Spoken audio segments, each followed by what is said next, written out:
Assalamualaikum warahmatullahi wabarakatuh. Perkenalkan, saya Eka Devi Septiani dari Rombel Pendidikan Ekonomi Angkatan 2023. Di sini saya akan memaparkan mengenai artikel yang telah saya buat dengan judul Viral itu mudah, tapi apakah beretika?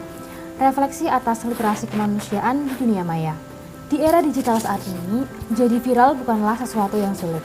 Namun, di balik kemudahan itu, kita perlu bertanya, apakah semua yang viral itu beretika? Apakah tawa di media sosial pantas dibayar dengan luka batin seseorang? Inilah saatnya kita merefleksi bersama, apakah kita masih memanusiakan manusia di dunia maya?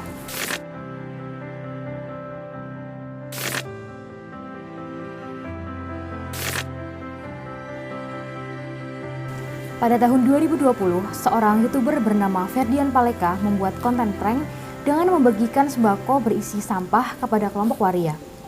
Alih-alih lucu, konten ini justru dianggap menghina martabat manusia. Menurut Suryansah, Kurniawan, dan Ashraf 2024, tindakan tersebut bertentangan dengan prinsip hukum Islam karena tidak membawa maslahat dan justru menimbulkan mudarat. Ini menunjukkan rendahnya literasi kemanusiaan, terutama ketika kelompok rentan dijadikan bahan eksploitasi demi viralitas.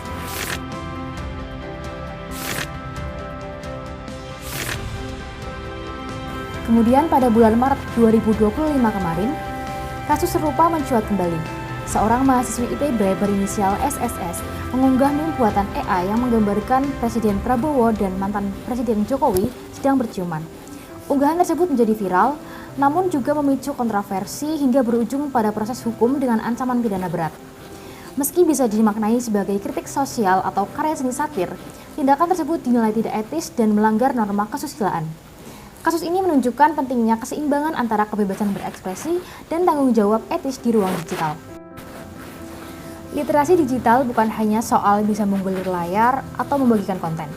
Rusdianti et al. 2023 menegaskan bahwa literasi digital harus mencakup kemampuan berpikir kritis dan juga menyaring informasi yang berpotensi merugikan. Namun, literasi ini perlu dilengkapi dengan literasi kemanusiaan, yakni kemampuan untuk menghargai martabat dan hak orang lain. Menurut Ilaar 2003, pendidikan seharusnya membentuk manusia yang berkepekaan sosial, bukan sekedar pintar teknologi. Tanpa empati, kreativitas bisa berubah menjadi destruktif. Dan sayangnya, banyak pengguna media sosial saat ini lebih fokus pada keterkenalan daripada kebermanfaatan. Namun demikian, viralitas juga bisa diarahkan untuk kebaikan. Dr. Tirta Mandiragudi menjadi contoh nyata. Ia menggunakan media sosial untuk menyebarkan informasi kesehatan selama pandemi COVID-19 secara ringan namun faktual.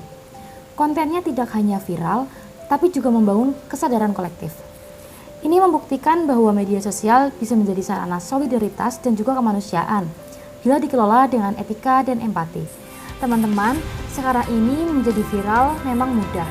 Namun, menjadi manusia yang beretika dan berempati di dunia digital adalah tantangan yang sesungguhnya. Sebagai generasi muda dan warga digital, mari kita gunakan ruang maya ini dengan bijak. Sebab dampaknya nyata dan luka yang ditinggalkan pun juga nyata. Itu saja yang dapat saya sampaikan. Mohon maaf atas kekurangannya. Wassalamualaikum warahmatullahi wabarakatuh.